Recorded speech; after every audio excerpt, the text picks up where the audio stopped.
Arun sir नमस्कार। हजुरलाई farm garden क्याफेमा स्वागत छ।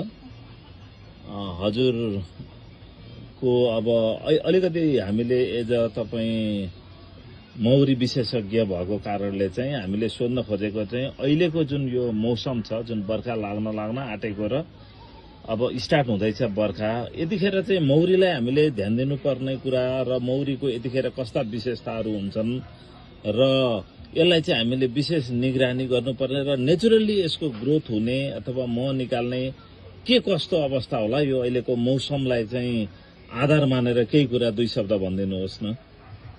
यो प्रकृति, स्वास्थ्य र वातावरण यो सबैको सङ्गम मिलनको एउटा अत्यन्त चाहिँ महत्त्वपूर्ण स्थान टोखा यो हाम्रो फार्म गार्डन, यो मौरीको लागि सिलेक्सन, यो फार्म गार्डनको लागि अत्यन्त उपयुक्त ठाउँमा हामी उभिएका छौँ। सर्वप्रथम जय मौरीको अभिवादन। म अर्जुन पोखरेल। सरले भने जस्तै यो यति बेला खास गरी तराईमा गर्मी छ, तर पहाडमा यति बेला चाहिँ विभिन्न खालका फूलहरू फुलिरहेछन्।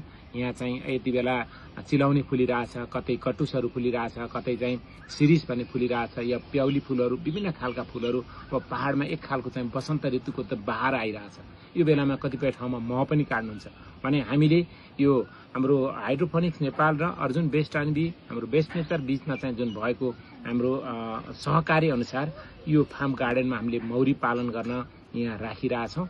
र यो चाहिँ अहिले वातावरणको हिसाबले पनि र यहाँ हेर्दाखेरि एकदम मनोरम दृश्यको हिसाबले पनि र बसाइको हिसाबले पनि तपाईँहरू आएर एकचोटि भिजिट गर्ने, एकचोटि आएर यो ठाउँलाई अवलोकन गर्ने र यहाँ आएर बसेर आनन्द गार्डनमा चाहिँ आनन्द, आफूलाई चाहिँ चाहिएको चाहिँ मेनु र आफूलाई चाहिएको चाहिँ यो हाइड्रोफोनिक्स र चाहिँ एक्वाफोनिक्सको चाहिँ त्यो सबै यहाँको प्रविधिको बारेमा पनि जानकारी लिँदै र त्योभन्दा बढी चाहिँ मौरीका यहाँ विशेष गरी 3 किसिमका मौरीहरू छन्। एउटा मेलिफेरा जातको मौरी पनि हाम्रो जुन तराईमा हुने त्यो पनि हामीले चाहिँ हेर्न सक्छौँ।